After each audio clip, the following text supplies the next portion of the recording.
Welcome, everybody, to the 17th episode of the Fantasy Football Funhouse. We're cranking away here, Sal. We're already up to 17 on this new format, the Funhouse. And, I think when you combine that with the other 199 or whatever episodes, 200 episodes we had of the Falafel House podcast, I think we're doing pretty good. Yeah, I was actually going to say, I think we ended around 196, and I was kind of disappointed we didn't get to have the 200th anniversary for the Falafel House podcast, but this is the same show, right? So we've done about 13 shows or whatever it is at this point. And they're usually better when Steve's not here. And coincidentally, he's not here again. Yeah, it's tough for him. You feel bad a little bit because he's still got a sick kid. He doesn't have a babysitter. I think his babysitter's just blatantly quit on him. We always used to joke about how she big times him. And now his wife is literally days away from giving birth to their second child. His life's over. And I don't know that we'll see him back on the podcast ever again. Well, we can have him as a guest, maybe. It's I thought it was funny that you demoted him to only editor now. He's definitely not even listed as co-host. Yeah, I did tell him he could leave his name on the show for credits, because we're good like that. But yeah, Steve is officially the editor of the podcast now. This is a two-man show going forward. It might even be a one-man show next Tuesday. Yeah, we'll see. I am flying. We'll figure it out. I'll be traveling for the day job. So we're going to have to get creative with the scheduling and or the podcasting. Maybe it's a one-man Sal show. Maybe you hear my voice from an airport. Maybe Sal gets a guest. We'll figure it out. I say quit the day job. Yeah, I agree. I would love to do that. The wife might be a little unhappy with that, given I don't even write for Fanball like you do. So I think she might have problems with that. Hey, real quick before we get into these games, as we know, this is the preview show. Earlier, to talk about your t-shirt. About who now?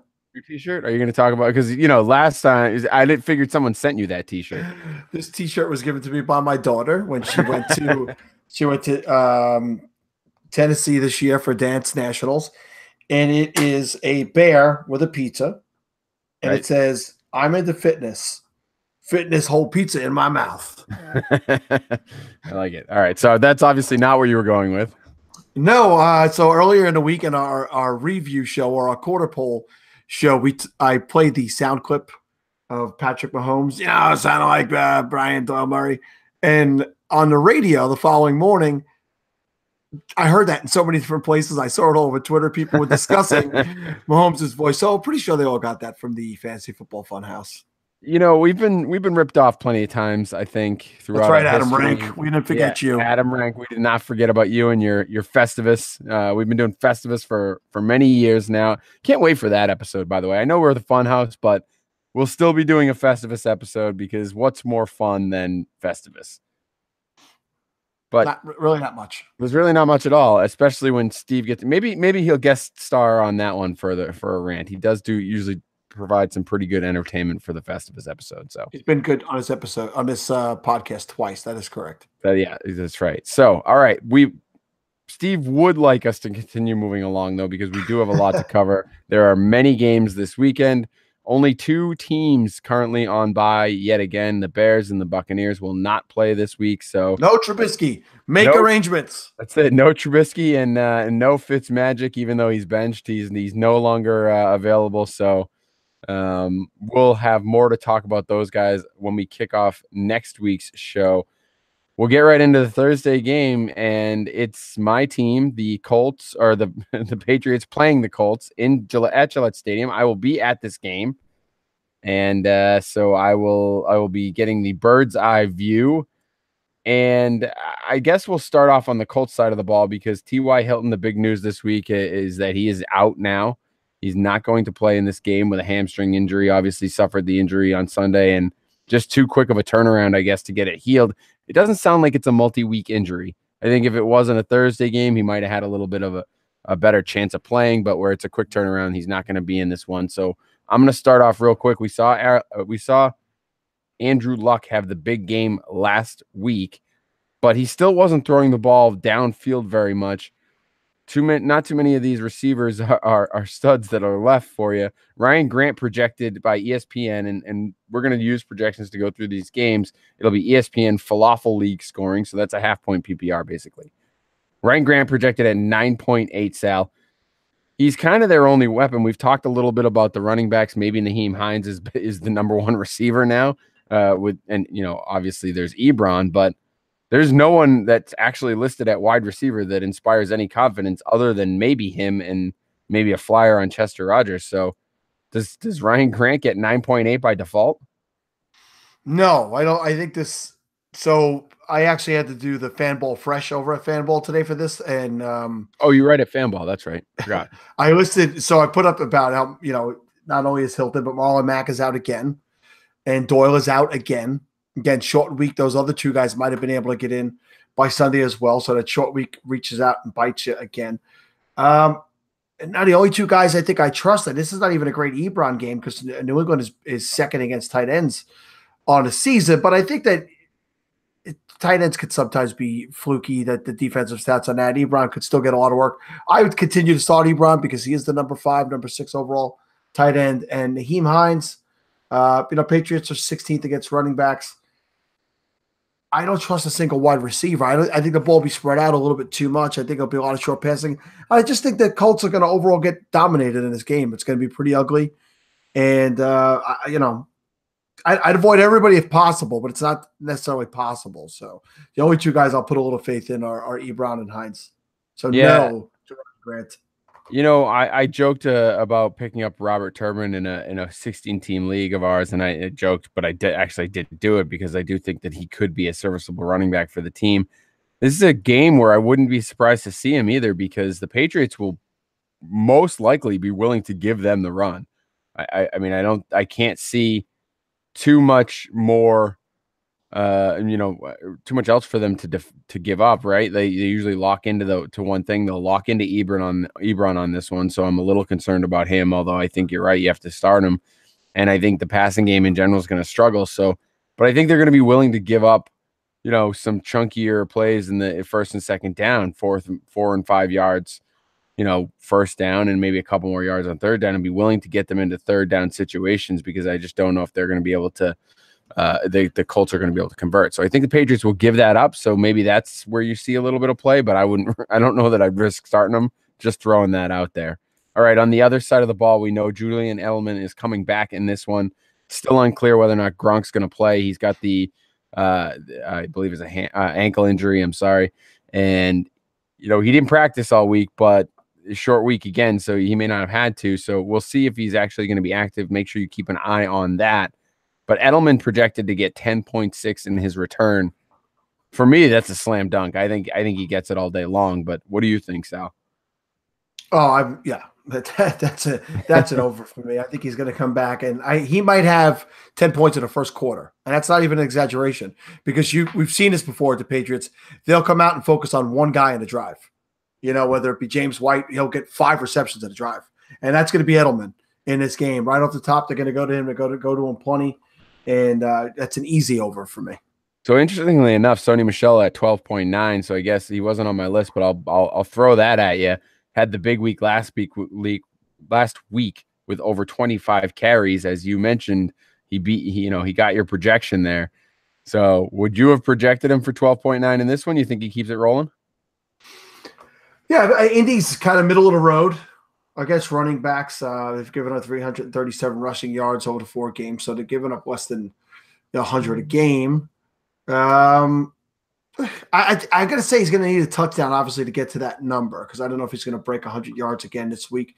So I'll say conservatively he'll go under, probably somewhere around 10 points, but I expect James White to continue to flourish in this game. The Colts are 24th in the league in receptions against and 27th in the league in receiving yards against by running backs. So I would imagine you'll see plenty of James White. All right, we'll move over to the Titans and the Bills in Buffalo, and we'll talk first about a former Patriot, Dion Lewis, projected to get 11.2 in this one. Derrick Henry, conversely, projected to get 9.4, but neither of these guys have been living up to any kinds of expectations. We talked about that earlier this week in the preview or in the review show. Do either of these guys get over that hump this time around?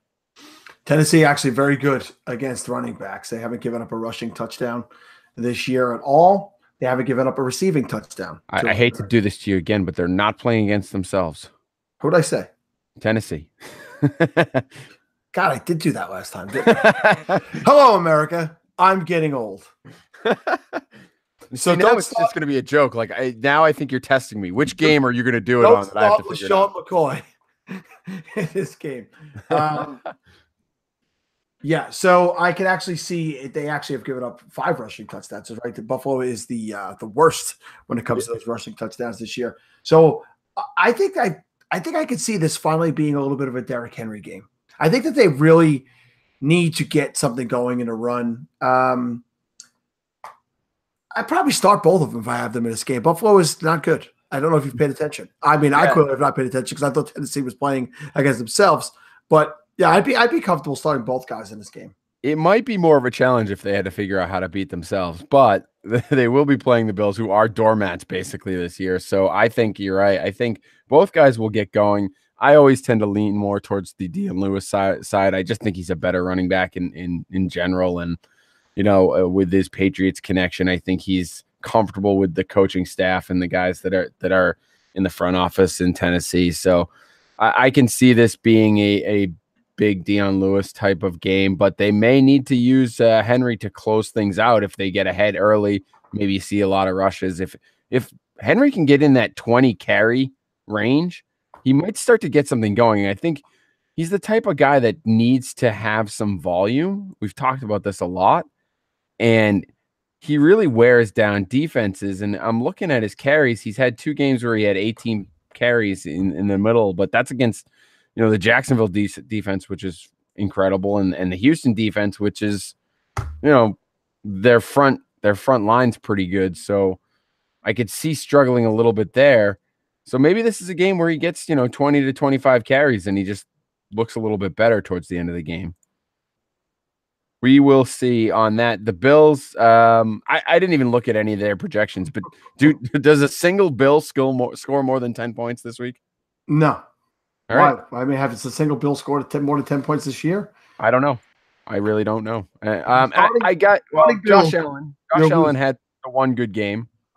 Yeah, 2 rushing touchdowns. True. Yeah. But yeah, if you're starting any Bills in your lineup, you're making a Here's a question for you though. With tight end being such a wasteland this year and being so up and down with guys getting injured and everything, Charles Clay, we've seen him be a serviceable tight end before. Is it a matter of time before maybe Josh Allen gets a little more comfortable with him and he can be usable again, or are you writing him off for the whole year?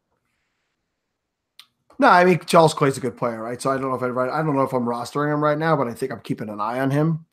Definitely not playing him. If I do own him, I'm definitely not playing him.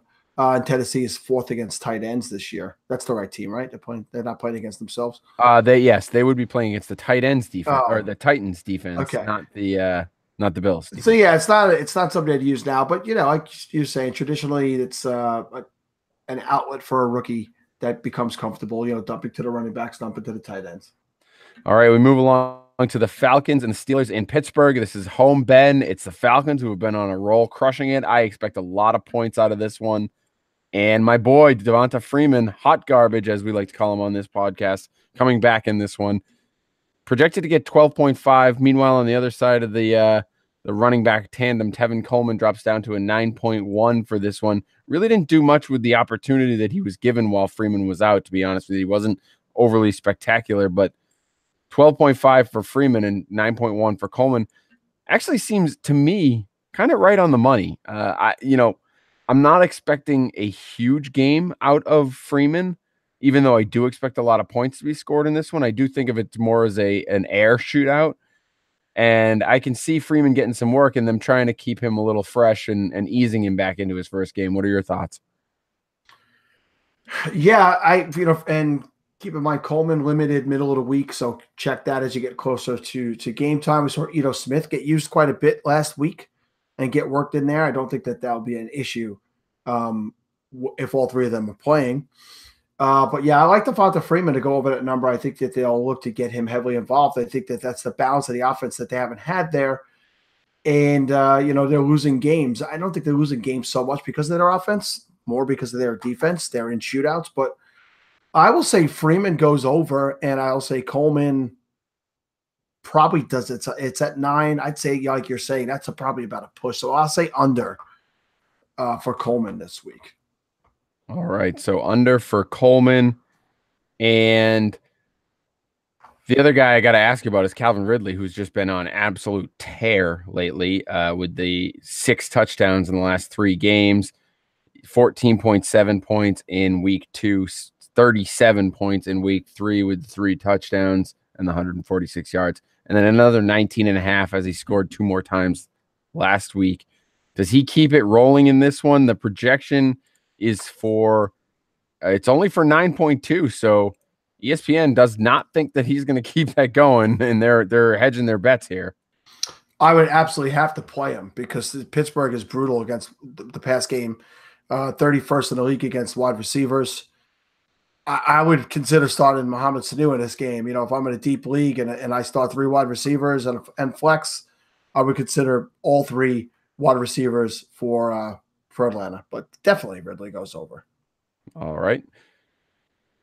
On the other side of the ball, James Conner has been a little bit of a disappointment the last couple of weeks. Only 12 points and 7.9 points the last 2 weeks. Started off the season huge, 31.7, 17 points against the Chiefs in week 2. So 2 good games and 2 so-so games and one, or I guess 1 bad game and 1 so-so game. He's projected to get 19 in this one. We talked about how, we think both teams are going to score in here, so maybe that's possible. But I don't know. I haven't seen great things out of him the last couple of weeks. Playing a little bit better of a defense in Baltimore. Tampa Bay, I think, is better against the run than they are the pass, obviously. But, he only got 9 carries last week. Do you think he can, with the news that that Le'Veon Bell might be coming back within the next few weeks, does that motivate this guy to push it a little bit and break out and get to that 19 points, or is that at a high projection? Yeah, James Conner doesn't strike me as the type of guy who needs motivation, right? He's a guy who's well documented, beat cancer, and he seems like a very motivated guy. I think Pittsburgh has gone away from the run this year. His targets and his receptions have essentially remained the same through 4 games. That hasn't gone away. They'd be smart to kick that up a little bit because we know Atlanta from years past and then again this year is traditionally terrible at defending receptions with running backs. They're 32nd in the league in receptions given up to running backs this year, and they're 30th in the league in yardage receiving to running backs. So 19 is a big number for him. It's really a big number. I picture him as somewhere in the 15 range, so I'm going to say under for this, but still, you're playing him. Because the matchup is really, really good. And is it possible he could go over 20 points? Sure. But I'm going to say somewhere more around 15. So with this matchup being that good, is there anyone on either team? You talked about even playing Sanu. Obviously, you got to watch Coleman for the injury, but, Conner, Antonio Brown, you're obviously playing. Juju, you're probably sticking in there. James Washington is a maybe. Vance McDonald, is there anyone you're not thinking about playing here? Yeah, I'm playing all the above. Maybe not Washington. He's got the 1 touchdown in the 1 week. He's been worked in there, but they still use Jesse James. They're going to pass the ball to the backfield, like we were saying. I'd have to be desperate to put Washington in there, but if I'm desperate, I got guys on a bye week. There's 2 teams. You could do worse because they are 27th Atlanta against wide receivers on the year. So there's room for a 3rd wide receiver.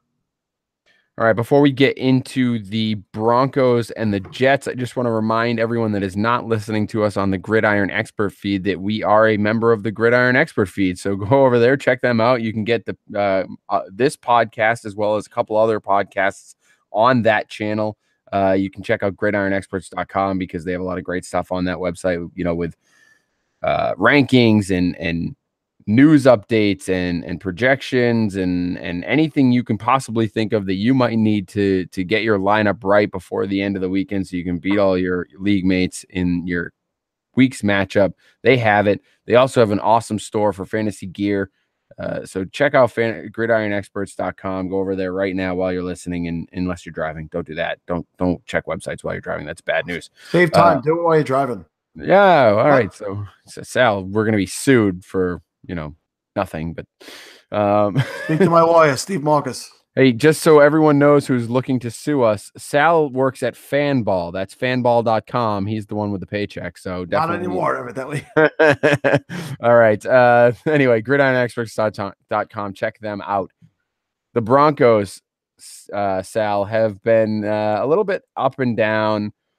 Really not, overall in the season, not having a bad season, but they're losing, close matchups, and Case Keenum has just not been very good. As a result, we've seen Emmanuel Sanders have a couple of decent games, but for the most part, the wide receivers are down. Sanders has a 10.2 projection in this one, with Demaryius Thomas at a 10.1. Obviously, Sanders is the favored receiver in that offense for Keenum. We haven't seen Demaryius Thomas be Demaryius Thomas yet. Is he done? Does he get over these projections? Is this the week? No, Sanders over for me. Thomas under. I'm starting to see more use of Cortland Sutton, especially downfield. And while Sutton still has a little bit of improvement to make, he has made a couple of big plays. And they're using 3 running backs, getting a lot of play of those. And they went to this tight end Huerman a ton in the game the other night. So no, I was a guy preseason, was all over Demaryius Thomas. I'll admit that. I said you could grab him in the 5th round, and the guy would report you. Say again. I said, Did he report you? I mean, you have a pending lawsuit for this. Consenting adult. He was into it. Consenting adult, and yeah, I thought you could get a possibility of a wide receiver 1 performance out of a guy you get in the 5th round. It's been anything but that. So I don't want to say he's done, because the guy has talent. He's not an old man. I mean, he's only maybe 29, 30 years old. Just doesn't look good right now. So he's on my bench for sure until further notice, until I see a breakout. All right. In that same game, explain to my friend who's probably not even listening, who asked me about Royce Freeman and claims that he's because he hasn't scored less than 10 points, he's a good play this weekend. Explain to him why he might be a riskier play. Freeman projected in our league to get 8.2 versus Philip Lindsay's expected to get 10.4.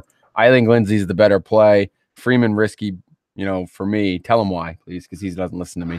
Well, we discussed this a little bit before the show started. I'm going to project that he goes over the 8.2. Personally, that's what I'm going to project. But he hasn't been getting as many touches as Lindsay. And thanks to touchdowns, which are, again, something you cannot always, unless you have 4 on your roster, you can't always guarantee that you're going to get those touchdowns. That's right. So if Royce Freeman doesn't get that touchdown, he could be looking at a 6-point day, so he's been around 10 to 12 points, Kevin, on a weekly basis. So you take that touchdown out. But they are using both of them. He did have over 9 yards of carry last game. So maybe they watch the film and they say, we'll get him a little bit more involved. But to Kevin's point, Philip Lindsay does something every time he touches the ball. It's very, very rare that guy loses yardage. He's quick through the hole, and he just – it's usually a big play coming out of the guy. He's very exciting to watch. So it's a little bit of a risky play. I mean, the Jets are 19th against running backs, so I don't know that it's terribly risky. I would be starting him this week, but was there a player that he would have to choose from? We'll get to the game later, but the players he was looking to choose from were Mike Williams, and I'm trying to think of who the other one was. Mike Williams and Sammy Watkins, who obviously. Yeah, so we'll get to those games when we talk about those guys. Right now I lean Freeman personally. I know you're a Mike Williams guy. Mike Williams burned me last week, so I'm a little upset. I hear you. And look, Freeman's not a bad call either. It's definitely between the two for me, well over Sammy Watkins. Freeman has been up and down with the attempts, 15 in week 1, 8 in week 2, 13 in week 3, and then 8 in week 4. So maybe this is one where he goes over 10 touches. Well, remember, he got 13 in week 3 because Lindsay was thrown out of the game in the first quarter. That's right. So, yeah, I mean, we'll see. I don't love the volume, and I think it could be better. So, we'll see, though. Not a terrible play. On the other side of the ball, we actually talked about him a little bit or before the podcast as well, but Robbie Anderson is a guy that's only projected to get 6.5 points. I think that would be a good game for him so far this season. So they really haven't been able to get anything going with him. He's that would be his best week since week 1, where he caught a touchdown and only had 1 reception. Yeah, exactly. Hasn't had more than 3 catches all year. This offense is, for the most part, struggling. Is Robbie Anderson ever a good play for you? No, and not against the defense that's 6th against wide receivers either. So Robbie Anderson's strapped to my bench. Or Robbie Anderson's a guy I'd drop at this point. If there's some young, exciting players, Tyrod Taylor is out there. You want to add him, I'd add him. Antonio Callaway is out there, I'd add him. If you want to make room with all the injuries in Green Bay for the kids, the rookies there. Marquise, whatever the hell, Scantling, I can't remember. He's got too many names, that kid. Those are guys I would add, and I would drop Robbie Anderson because maybe he's going to have a touchdown. Maybe he's not. Maybe he'll have a catch. Maybe he won't. I don't want that. I don't want that in my lineup. Yeah, I can't argue with you there. All right, Sal, listen, I have a league, or a couple of leagues actually, and they're run by our good friend John Bosch, who I know you have issues with.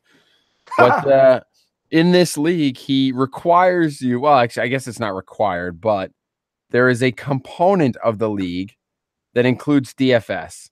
So you have to play a DraftKings lineup, and if you do well, you can earn some extra points towards the season total and things like that. I'm not going to get into his, John's crazy ass rules, but in the 3 contests that I played for his various leagues this weekend, I finished 12th out of 13th.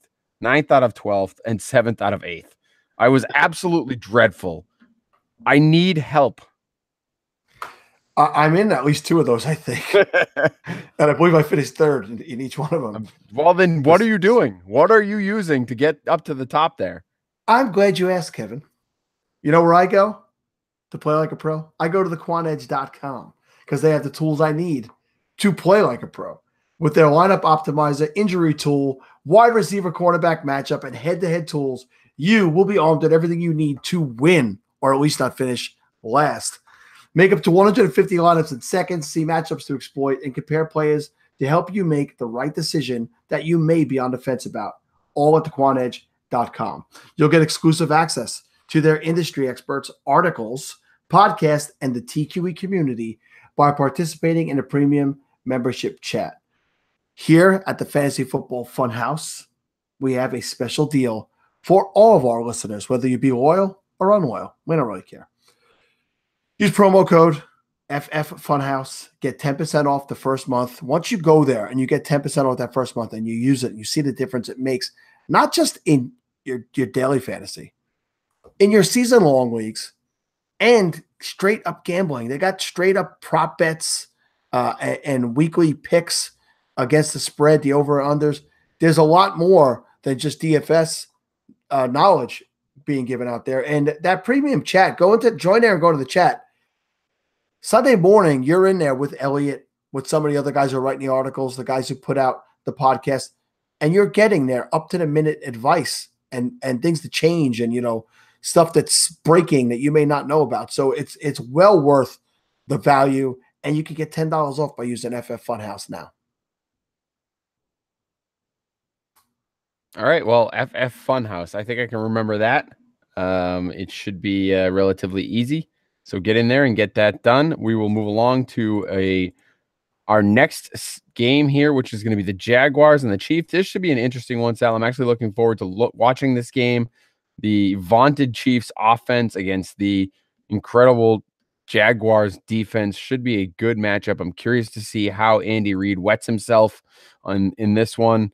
Hasn't done it yet this season, so but I'm still on board the fact that Andy Reid will eventually screw up that team. And so, but we'll start with the Jacksonville side of the ball because Leonard Fournette out this week with the hamstring injury. Reports coming out that it's a multiple week injury, so all eyes turn to TJ Yeldon, who's been banged up himself. He's projected to get 14.2 in this one, Sal. We've seen him have some success without Fournette in the game. They're they may need to score points, even though their defense is that good, to keep up with Kansas City. So is Yeldon a guy that you can think can get in that low 14s?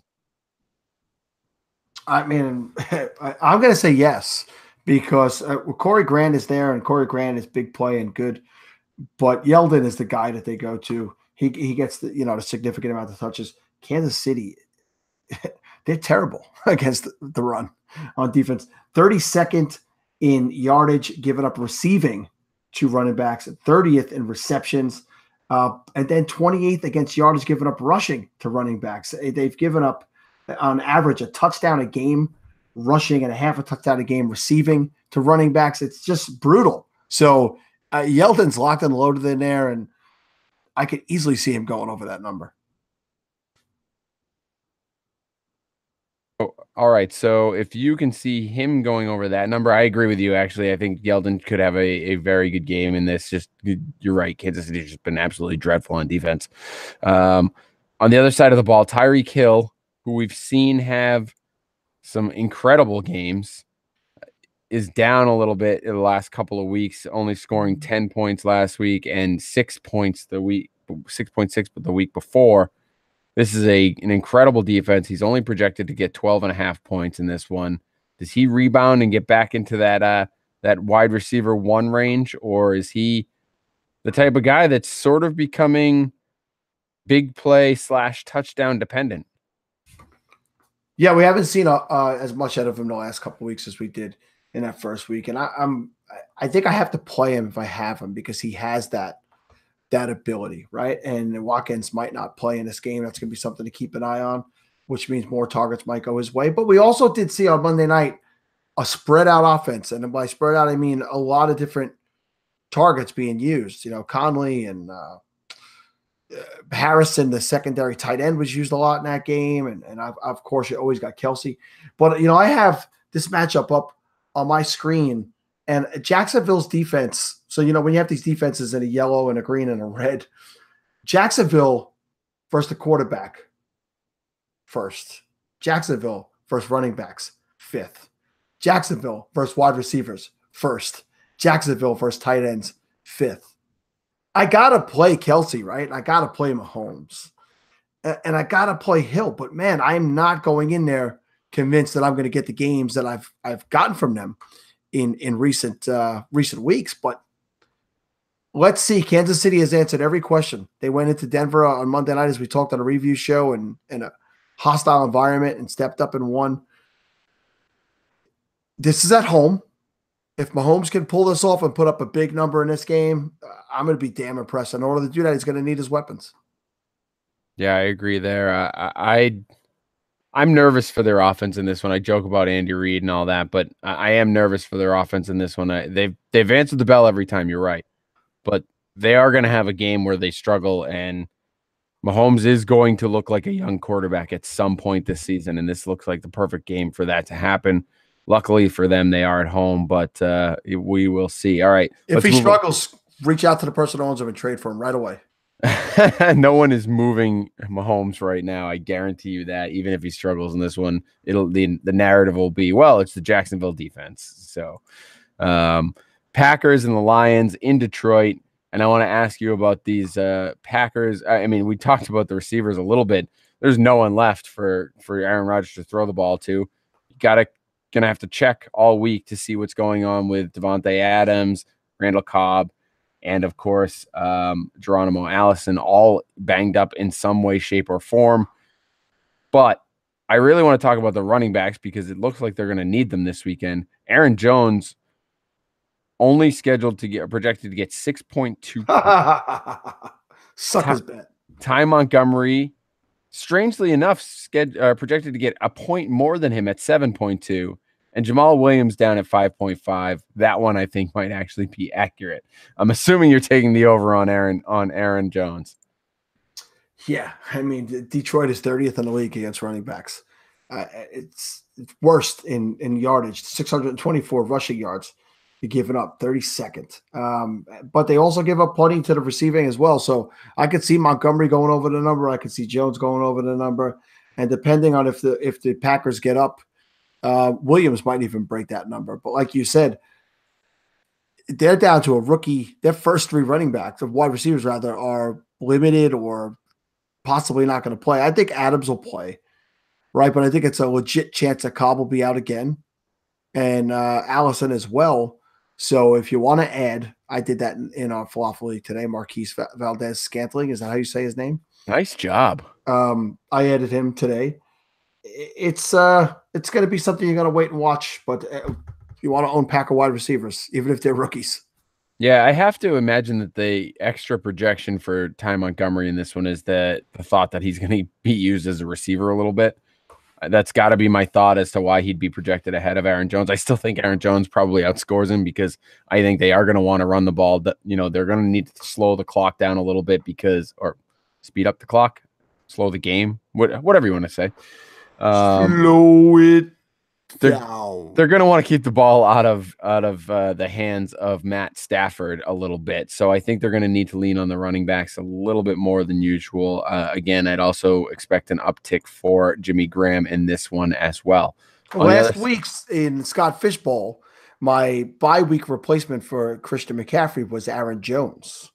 I'm going to have to look around and see who's going to sit this week because I think I need to get Aaron Jones in the lineup there and not have him just as a bye week fill-in. Might have to sit McCaffrey. What do you think? I'm just kidding. Well, now that's just crazy, and we'll get to him later. Marvin Jones is a guy that's been a little up and down so far this season. Started off the season a little slow, had a couple of good weeks, and then was back down to earth again last week against Dallas. Green Bay is a team that right around middle of the pack, maybe a little bit better than middle of the pack as far as scores for wide receivers against. But Jones is a guy, look, I know that everyone loves Kenny Golladay and Tate is the old reliable in the offense, but Jones is a guy that I think Stafford has a pretty good rapport with, and he likes to get him involved. So I'd like to see him get some more targets and maybe some more receptions. Is this the week that he can do it? Boy, I screenshot earlier today, and I don't have it in front of me, but you could go back and look at the last, I believe, 5 games. For Marvin Jones against Green Bay with Detroit, and it's like 180 yards and 2 touchdowns. It's touchdowns, 100 yards. I wish I had the exact numbers in front of me, but this is based on history and based on rapport, as you're saying. Marvin Jones is locked into your lineup this week. He has had big games 5 times in a row against Green Bay. As we like to say on this podcast, if not now, when? If not here, where?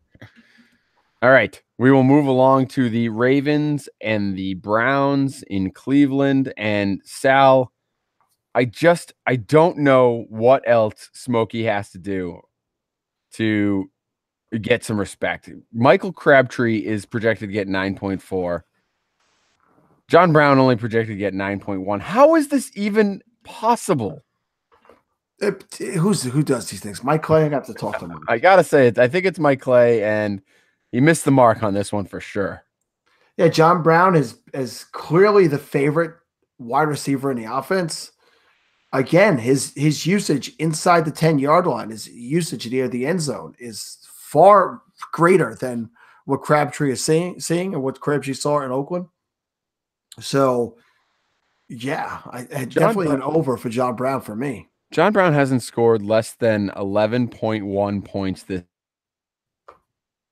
season. He has had all of his, with the exception of week 1 where he had 11.3, everything has been under 11.1. So John Brown outscored him every single week, and yet for some reason ESPN believes that this will be his week, I guess. Anything else from the Ravens? I mean, we've talked about the Ravens running backs a little bit and how they're both, they're going to use both these guys. I don't know. There's too much more to say about them, and you can't really talk about the Ravens tight ends because who knows which one it's going to be. They play 6 of them in every game. So, yeah, I added. So I added the rookie today. Not Andrews. What's the other kid? Hayden Hurst. I added Hurst in our Yahoo Supremacy Yahoo League. So in that league, I drafted Delaney Walker, and I drafted Tyler Eifert. It's tough. That was actually an auction. I purchased them both in the auction. So after 4 weeks, they're both dead. And somebody jumped on waivers and paid a lot of money for Croft and a lot of money for Uzama. So I didn't get either one of them. I said, okay, let me go look at what's on the waivers. And I saw Jeff Swaim and I saw Hurst and I saw Vernette. Deep rosters. I added all three of them. And I said, let me see who pans out. What I'm hoping is a couple of weeks Hurst gets healthy and he's the guy in Baltimore. But right now, you're seeing a mix of Boyle and Williams and Andrews, and it's just a mess. So yeah, and I don't want to. Steve's favorite, Max Williams. Yeah, 2 X's. Yep. And so I don't think I want to mess around with that. This probably is. Well, I don't want to say it should be more of an Alex Collins game because Cleveland is worse giving up rushing yardage, and they've given up an average of a rushing touchdown a game. But guess if Collins could keep the ball in his hands, they were going to him so much in that game on Sunday night. In the first quarter, he scored the touchdown, and they gave it to him again. He was driving in for that second touchdown, and he fumbles it, and they benched him for a quarter after that. He's his own worst enemy. He is his owner's own worst enemy right now. Hold the damn ball. Yep. All right. Let's talk about the other side of the ball where I want to get your opinion on a guy that we were both very high on coming into the season, has seen a very steady but slow increase in production. David Njoku, 2.8 in week 1, 4 in week 2, 4.6 in week 3, and 7.7 last week against Oakland. He's getting better every week, but he's creeping towards that startable tight end in fantasy. But is he a guy that you're putting in the lineup this week, or is he still a guy you're just keeping an eye on? Let me ask you if this is a bad omen. So I needed to I had a running back in a league today. I saw LeGarrette Blount was on waivers. So I'm like, let me add Blount. It's a deep league. And I was going to drop Jesse James to add him. And so I did that. I remember clicking Jesse James. And then when I looked, I had dropped David Njoku. I'm like, what the hell happened here? So I had to reach out to the commissioner, and he reversed it. Everything was okay. But do you think it was a sign of people trying to tell me, hey, it's not going to happen this year for Njoku? Move on from him? I don't know. I don't think I'm starting him here if I have better options. Baltimore 7th against the tight end. I think that Baker Mayfield's going to struggle in this game because this is Cleveland's home. If it was in Baltimore, I would tell you to get the gurney ready for Baker Mayfield. But Baltimore 2nd against QBs. I think it's going to be a really tough day all around for the passing game. I'm not excited about Njoku in this game. Yeah, I don't think it's an omen, your little situation there, because I don't know that. I don't know. I think they're gonna continue to. I think that production is gonna keep going up. I think the trend that we've seen, even though as small of the increases that they've been, I think it's going to continue because we saw Baker Mayfield. He's thrown the ball 64 times already this season, and he's only played in 2 games. I mean, obviously they 1.5. Yeah, obviously they were in a shootout last week, but they're going to use this kid. He's the moment's not too big for them. They're not going to, I don't think they're going to hold back too much for him. And with guys like Landry being banged up and them wanting to, take a little bit away from Antonio Callaway, we talked about Higgins pre-show, and you liked. Yeah, we talked about him. You liked him getting a little bit more volume. I could see Njoku being the guy to benefit from that. So I don't know if I'm starting him every week. I might have to start him this week in a couple of leagues because I lost Eifert as well. But I'm hopeful that I think he'll turn it around. The other guy I wanted to ask you about really quickly is Nick Chubb, because obviously he had the big game last week. He only had 3 carries, scored on 2 of them. And 2 great runs and then 1 terrible run. But Hugh Jackson came out and said that they need to get this guy more touches, but Hyde's been really good. So do you think his projection is only at a 1.9? I mean, yeah, he'll go over 1.9. That doesn't mean I'm going to start him.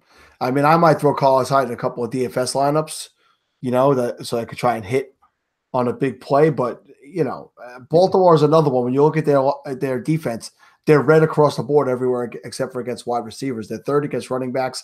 I don't want any part of Chubb in a season-long league this week.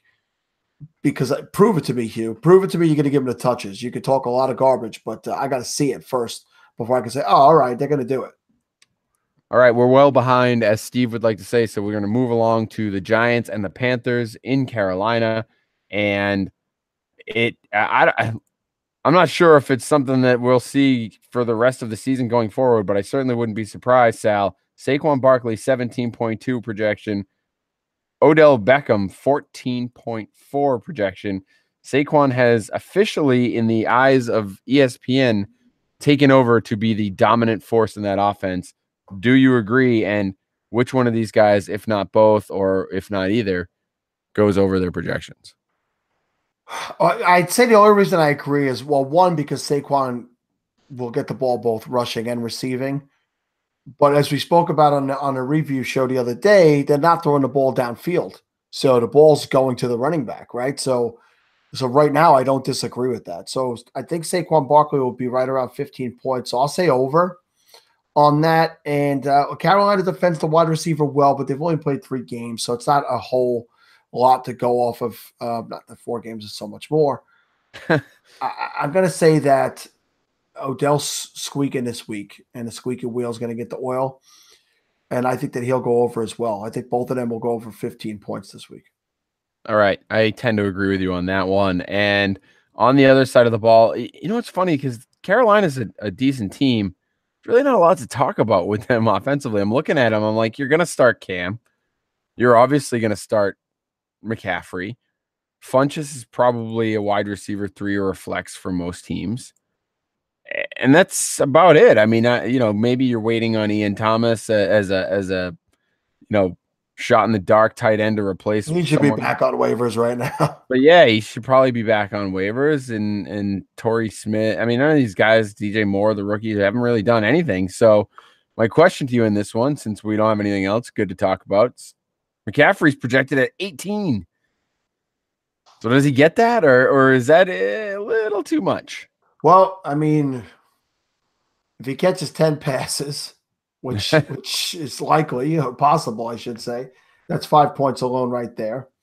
And then he's got to get 130 total yards. I mean, the Giants, the best way to attack them is with the run game. And as we spoke about also, that the Panthers they're not an explosive passing team this year, but they are the highest rated explosive rushing team this year. So I'm going to stick with it. I mean, he's been the touches and the volume of work he's getting has been amazing. So yeah, I'm going to say, why not? All right. We move along to the Dolphins playing the Bengals in Cincinnati. Bengals have been one of the surprise teams, in my opinion, in this season so far. We could say the same about the Dolphins having a 3-1 record, but we just saw what happened to them when they played a real team. So I think we're both in agreement that they were kind of a mirage. But I'll ask you about the running backs in that situation, because Kenyon Drake, who hasn't really done what I think a lot of people were expecting him to do this year, is projected to get 9.1. Meanwhile, his running mate, Frank Gore, projected to get 6.4. We saw Gore kind of take the lead last week. He outsnapped him by like a dozen. Yeah. I touched him rather by like a dozen carries last week. I mean, yeah, Drake only had 3 carries. It's his attempts are concerning for a guy that people thought was going to do something this year. 14 carries in week 1, 11, 5, and then 3. Just he's on the bench till further notice. Yeah. So I don't even care if it's a decent matchup with Cincinnati. So I'm going to guess you're going to go on the under on the 9.1 for him. Does that mean Gore gets a little bit more, or are you just avoiding Miami altogether? Because I am. I mean, Kenny Still is probably the only guy I'm even remotely considering playing. I'd have to see what my lineup is like, right? I'd probably not be playing either one of these guys, but I think Gore will go over the number. All right. But does that mean, I want 7 or 8 points out of my running back? Not really. Sometimes some people might have to, Sal. Some people might have to. Two teams on a bye week. Let's calm down, folks. Calm down. All right. On the other side of the ball, Tyler Boyd, we've talked about a lot as the surprise of the season. He's had 2 great games going over 100 yards in the last 2 weeks in a row, and 91 the week before that. Sprinkles in a couple of touchdowns in there. Miami Dolphins. I'm pulling up their stats right now. I'm going to guess they're not very good against the pass because they're not really good on defense in general. But They've actually I been could be fairly wrong. good against the pass, Kevin. But again, a Titans team in week one that Mariota was hurt twice in a game, came in and out of 7-hour marathon. A Jets team with a rookie quarterback, and then Oakland, who's been okay passing so they played two mediocre passing teams. I'm starting my wide receivers. I'm starting Dalton again this week. Dalton has been off to a really hot start. He's the number 9 quarterback overall, as we discussed on the show just the other night. So looking at the Dolphins being in the red zone with against wide receivers and quarterbacks doesn't worry me because they are a fugazi team. So you're definitely starting Boyd. Let me ask you about the tight ends because obviously with Eifert going down and out, being out for the season, it looks like a lot of people, expected Tyler Kroft to be his backup given the volume we've seen last year when Eifert was down and what we saw in the preseason. But Uzomah has been a guy that's been on the field more often throughout this season. Do you think it's a situation where Kroft steps in for Eifert and they continue to use Uzomah the same way they have been, and Kroft sort of assumes that Eifert role? Or are you thinking that Uzomah kind of takes over as the tight end 1 and gets more volume on top of what he's been getting? Yeah, 2 years ago it was Uzomah before it was Kroft, because Eifert does this every year, gets injured in some way, shape, or form. So I think I got to watch that shake out a little bit before I start either one of those guys. Again, deeper leagues and you're desperate, you might be starting either one of them. But I'm sure I got to imagine there's 12 other tight ends this week you can find to start. Check the matchups. I don't know that I want to start either one of these guys this week. I got to see it play out. But Dalton loves his tight ends. I got a stat here that says he's targeted tight ends over 20% of his passes. He has thrown 52 of his 178 career touchdown passes to tight ends, almost 30% of his touchdown passes. So he'll go to them, but which one? I agree with you there. Hey, did you know that watching football is fun? I do, actually. Well, it is more entertaining when you have a little action on the games, though. Guys, you've heard me talking about this for weeks, and some of you are still on the sidelines. Whether you're an expert or a rookie, you should be betting at MyBookie. If you're the kind of guy that likes to bet a little and win a lot, which, Sal, I know you are, playing the numbers on roulette, you can create playing the numbers on roulette, you can create a big parlay. Pick 3 teams to win, and if you hit all 3, you turn $100 into $600. Sal, can you use $600 right now? Yeah, my rent was due 2 days ago. I'm a little short. I'm certainly not offering it, but it's just not, and it's not just football. You can bet on all major sports. Take MMA. Sal, I know you're a huge MMA fan. I like the fights. This weekend, Conor McGregor steps into the octagon on Saturday for his first UFC fight in 2 years. You can bet on things like whether he'll win straight up or whether his opponent, I'm not going to try to pronounce his name. I was going to say, Kevin, I was going to ask you if you could pronounce Khabib Nurmagomedov. Not going to do it. I'm not going to go for it.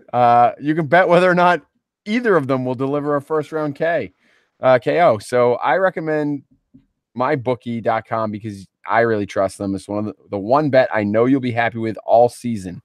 MyBookie has been in the business for years. They've got great online reviews, and their mobile site is easy to use. If you're on the sidelines, now is the time to get in the game. MyBookie will still match your first deposit dollar for dollar, but you got to join right now because they'll be pulling that offer soon. So log into MyBookie right now and double your money. Use promo code FFL, and you'll get the first deposit matched 100%. That's promo code FFL. You play, you win, you get paid. I don't know if it's just because they like me, but I found an extra $50 in my account the other day. I'm just saying. That's nice, Sal. I don't know if that went to everybody, but I got 50 schmackarinos. That was probably earmarked for me, but so if you could just send that over my way, that'd be great. No, I put it on Khabib. Oh, good. Which would be a bad move, by the way, because he doesn't knock anybody out and definitely not in the first round. So just to be clear, you all heard it here. Sal hasn't paid his rent on time, but he's betting on UFC. So for his landlord. I'd bet the rest of the month. All right. Sal, your Raiders are taking on the Chargers in what would normally be an AFC West throwdown.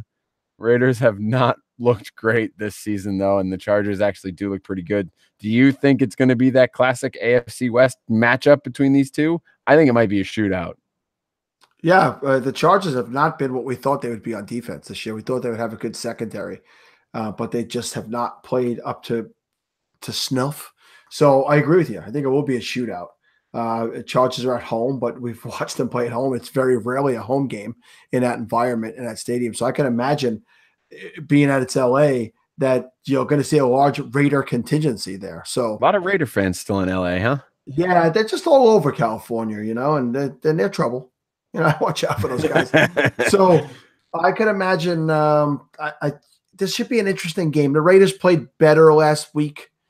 They didn't wilt in the second half, specifically the fourth quarter, as they've done in recent games. So we'll see what happens. Maybe they're starting to right the ship over there. Maybe Gruden has an idea of what he's doing. Old Man River. Old Man River. Looks like he's got 2 new hips last week against Cleveland. 20 carries, 130 yards, no touchdowns, 3 receptions for another 27 yards. And Marshawn Lynch is projected in this one to get 12.4. Do you think? I think this is an all air, all day kind of game. Obviously, Melvin Gordon will be used because he's Melvin Gordon, but I don't know that. I don't know how many. I don't know he's getting 20 carries this week for Marshawn Lynch. So I'd be nervous about that number. But what are your thoughts?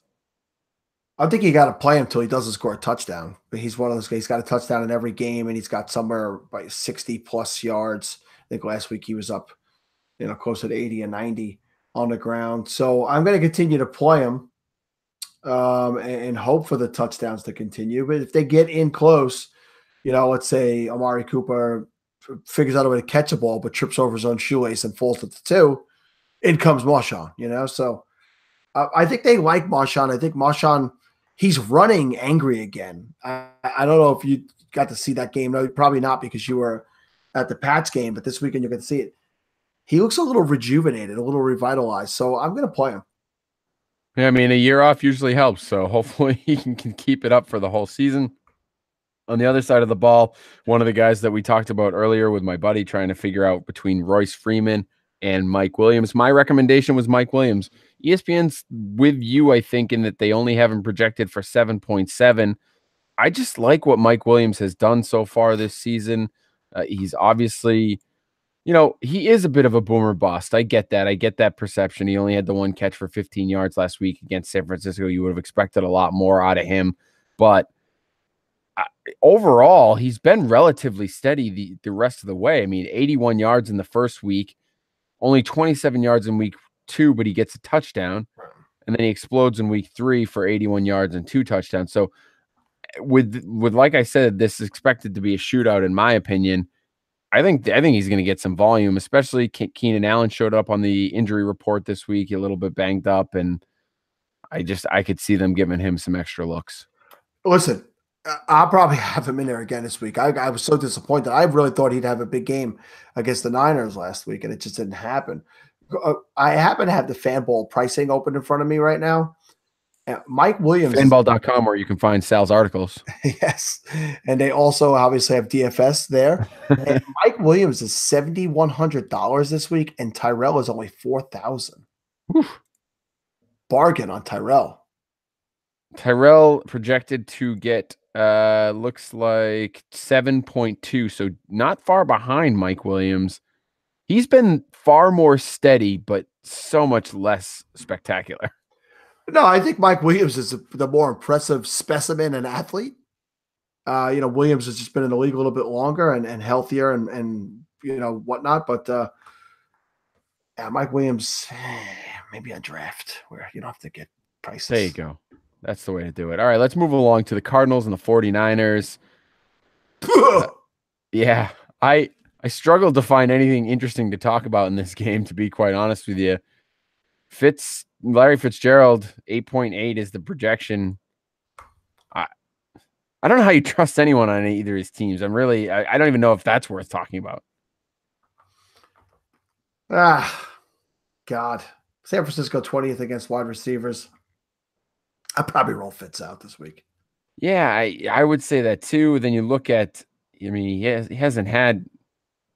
He had 7 catches in week 1. Then he hasn't topped 3 since. I know he's been hurt, but they have quarterback issues, and it's just 5 catches for 63 yards this week. Oof. Well, I mean, I guess that's the projection. I guess that's the projection. So, all right. And on the other side of the ball, Kittle had a huge week last week. Do we think he keeps it rolling? And, even more so, I was looking at the wide receivers. Garcon projected to get more than Goodwin. I don't know that either of these guys are really serviceable or playable at this point until you see more from Bethard. But talk to me about anything interesting on the Cardinals offense. Yeah, I mean, obviously, San Francisco comes in here. I guess average against everything, right? I mean, they're not great. They're average. They're the classic average team this year in every way, shape, and form. It's David Johnson and it's nobody else, I guess. And then over on the other side with the 49ers, Arizona, it coincidentally is 4th against quarterbacks and 3rd against wide receivers. But that's because nobody has to throw against them. They're the worst in the league against running backs. So I don't know what your projections are there for Breda or whoever, but I got Breda at a 11.4 and Alfred Morris at another 7.8. Alfred Morris is persona non grata for me these days. I don't want him anywhere near my lineup. Agreed. All right, let's just move along then. The Vikings and the Eagles should be a far better game, although I don't know what Eagles defense is going to show up. Is it the good one or the bad one? Because they have a very good defense in some weeks and then a very bad defense in other weeks. But we'll start with Alshon because I think he's a guy you have to have it back in your lineup, right? I was hesitant to put him in my lineup last week and got burned, and now I think you have to have him out there. Yeah, Minnesota hasn't been great against the pass, so you could definitely Alshon, like we were saying it the other day. We have eight receptions on 9 targets for 81 yards and a touchdown. 105. Oh, 105 and a touchdown. So yeah, he's in my lineup this week, and I don't know what happened to Minnesota's defense. So I'm expecting this game to be a little bit high scoring. It's a rematch of the NFC Championship game from last year. Minnesota's defense started the season off with 19 fantasy points against San Francisco, and that's with a Jimmy Garoppolo-led San Francisco team. And then they put up 2 points against Green Bay, which I get. Green Bay, obviously, good offense. Only 6 points against Buffalo, and here comes the negative. The -8 against the Rams. So just 2 really bad weeks that you would have expected more out of them from. So, but hey, listen, if you are playing in leagues where you're starting defenses and you are looking for, for some reason to hang on to the Vikings, they do play Arizona in week 6 and the Jets in week 7. So you got a couple of games stretched there that you can be happy about. And then if they're being dropped, pick them up, by the way. Yeah, and then if you do make it into the playoffs, weeks 14, 15, 16, Seattle, Miami, Detroit. So not bad matchups there. All right, let's talk about Dalvin Cook because he's a guy that really, he's been injured. He's been hobbled. He hasn't had great games. Even the first 2 games of the season where he was supposedly healthy, he was, he didn't really explode very well. He hasn't looked like that guy we saw in the first 4 weeks last season. And he's projected in this one to get 11.2, but I don't even know if he's in my starting lineup. Yeah, there's no chance he's hitting that. And I'm with you.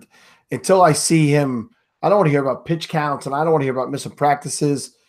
Dalvin Cook and Fournette are in the same territory for me right now. These guys have got to play a week and show me they're healthy an entire game before I could start them and trust them. I had him in a couple lineups last week. It buried me. Yeah. All right. Anything else from the Vikings or Eagles that you want to chat about? We've talked about the Vikings wide receivers pretty much constantly. So Yeah, they're both in your lineups. There's no questions about that. Rudolph's in your lineup. There's no question about that. All right, so let's move on to the Rams and the Seahawks. Start your Rams, everybody. Start your I was Rams. gonna say my first question there is not a particular player. Is there anyone that will have a dud week for the Rams? Who falls off first? Maybe it's not this week, but who is the first bad game where you're sad to have him in your lineup? Oh, I'm so sad.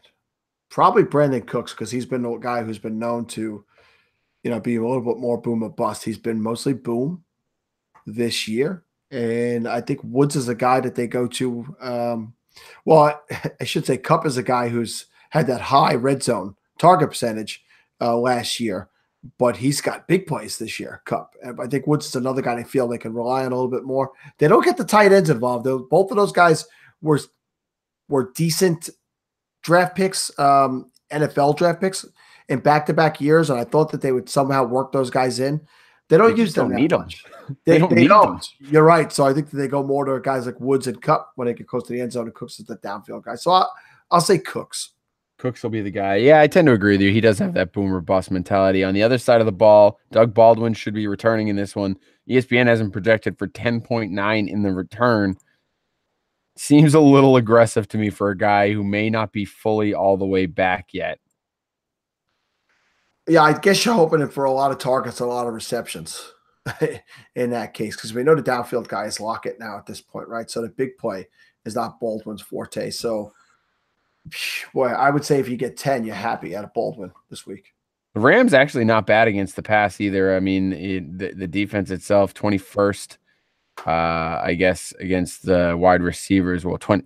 I shouldn't say that. I always do that backwards. So not 21st. They would be. Just do some math for me there. So, carry the one. Oh, would you? 11th? No, 12th. 12th. So they'd be 12th against wide receivers. So, yeah. All right. Anything else on the Seahawks? Chris Carson should be back. Is Mike Davis startable anymore, or do you wait and see?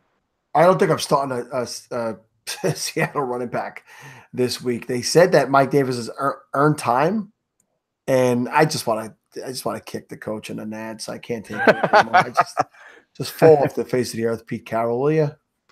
Speaking of coaches you want to kick in the nads, Jason Garrett is the Cowboys coach, and he is effectively killing Ezekiel Elliott by running him into the ground. The Battle of Texas. He's the only one to who's even worthy of your starting lineup in Dallas, and he's projected to get 18.9, so he's the only guy we can talk about. You're starting him either way, so it really doesn't matter. So it's really just you can just say whether or not you think he's going to get to 18.9. I'll say yes, because the way he's being used in the pass game is just off the charts right now. All right. And then on the other side of the ball, I want to ask you not about Deshaun Watson, not about DeAndre Hopkins, not about Will Fuller, although you need to watch him to see if he plays this week. If he does, he gets a touchdown. I think we all know that. But I want to ask you about Keke Coutee. He had a phenomenal game. And, we've talked about some of these offenses that can carry 3 wide receivers from a fantasy perspective. Is Houston going to be one of them? Yeah, I got to see it again. A nice 11 reception game out of Keke, right? Fuller did leave with an injury as well in that game. Well, hopefully Fuller's back. But I don't know that I'm marching Keke out there in any season-long lineups this week. I want to see it happen again and see that it could be consistent. And it also could have just been the matchup that he had last week as well, when they found a soft spot, when they were able to get him. So I'm excited about him. Like I pointed out on Tuesday's show that Elliot Chris had brought him up to us when he was on the show as a guy that you could get like the 4th round of your rookie drafts. And I went and did that and grabbed him in a few places, which is nice. But let me see it at least twice and maybe a third time before I say it's something that's going to be consistent throughout the year. All right, and to wrap up the games, Washington travels to New Orleans to play the Saints, and I want to ask you about one of our favorite players from the beginning of the season, Jordan Reed. I think all of us loved the value we were getting on the bye week last week, so he only has 3 weeks worth of stats here, but 4, 6, and 4 catches respectively, over 48 yards in all of them, has 1 touchdown. He's projected to get 11 in this one. Do you think that he can reach that goal? Do you think this is what we're seeing out of him, or do you think that he will eventually have one of those big breakout games? Well, I think he'll have before he gets hurt. Yeah, I think I'll have one of those. I don't know if it's going to be this week because despite the Saints being like a sieve to wide receivers and the passing game, they're number 1. Remember when the Saints used to suck against tight ends?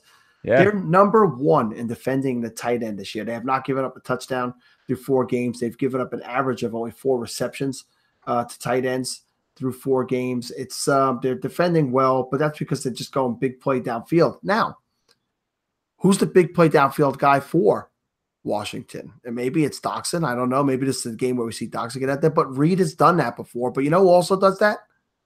Vernon Davis. How many times have we seen Vernon Davis get loose in the seam for a big play? Probably even better than Jordan Reed at that play down the middle. So, yeah, I'm going to start Jordan Reed. I'm going to start him because when he's healthy, God, I said that last week and I killed Eifert, but when he's healthy, he's like Kelsey and he's like Gronk and he's like these other guys. Ertz, you play him because he has that ability. I would start Ertz against this New Orleans team. So, yeah, I would start Jordan Reed, but I don't know that he gets to 11. Paul Richardson, not a bad flyer. I think he's probably the downfield guy that you're asking about as far as that big play threat. So I could see him being a guy that gets a couple of big plays in this one. I don't know that I have the balls to start him, but if you're struggling and looking for an option in a flex, that you could do worse. Yeah, if you had a run of bad luck in your 16-team league, yeah, sign him up. Sign him up. Mark Ingram returns for the Saints, and he's projected to get 11.7 points right out of the bat. I've seen a lot of stuff on social media, Sal, about people being nervous about how they're going to use him, and is he going to get his volume from last year? Has Alvin Kamara taken over, and we'll see limited carries out of this guy? They say he's chomping at the bit to get back on the field and really wants to show his stuff and be, sort of resume his role. What do you think happens with Mark Ingram?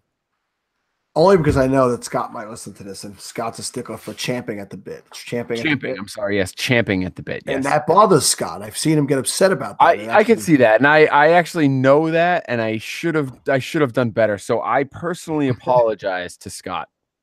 So I don't have Ingram in any season redraft season long leagues. I have him in one dynasty. Only one dynasty. And I'm not going to play him this week, but I have a little bit of depth there and I could take that chance. But I'd like to see him back. I'd like to see what he looks like. I'd like to see how healthy he is, as far as in shape, I should say.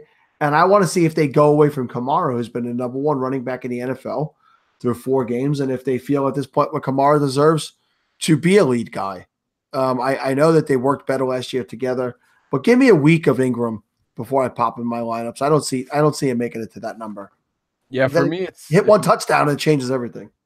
For me, I think they're gonna use him. I mean, I know that Kamara's been great, and I know that he is that lead guy now. But to me, it's a preservation of assets, right? You just can't keep throwing that guy to the wolves and really just with the heavy volume. I mean, if you can limit him a little bit now and keep him fresh for the playoffs, I think that's what you do. So I think they did a great job with managing those guys last year. And I think that Sean Payton will do it again. You might be right this week, but I think going forward, you can trust Ingram. And that's it. So we've covered all of the games from this week. We got nothing left to talk about. So you want to wrap up the show? Yeah. Thank you for joining us on the now Steveless Fantasy Football Funhouse. You can check us out all over social media on Twitter at FF Funhouse. You can find me at LetoSal, LETOSAL on a Twitter. And Kevin is at Kevin Cotillo. You could check out our former co-host at Sid Skeet, SIDSKEAT. Ask him how the family's doing and what he's doing with his life these days. Yeah, that's it. Thank you for listening. Check back in with us next Tuesday to recap the weekend ahead. I've posted that every time we share an episode on Twitter without Steve, I usually tend to throw the old "now with less Steve." out there, and I don't know if anyone else finds it funny, but I do. So I'm going to He keep called doing me it. a bad word today on Twitter when I referred to Well, the he did. He did not like it. Steve. He did not like it. You know what? I think maybe it's the editor title. Maybe we should make him producer. Does that sound more glamorous? Did you say deducer? The producer. Oh, yeah. No, Yes. he's done a bad job producing. Yeah, all right. So I'm gonna remind everyone to add a charitable aspect to your fantasy playing experience. Maybe you donate to Steve since he's now jobless and has two kids, and he's not even a co-host of the podcast. I mean, we basically fired him. So if you could send money to him or to an actual charity and help someone else out, that would be great. It'll certainly enhance your experience. I promise you will enjoy it. We'll be back next week. We're going to figure out how to make it work, Sal. I know you and I can do it, so we'll figure it out. And until then, we will talk to you later. Good luck this weekend.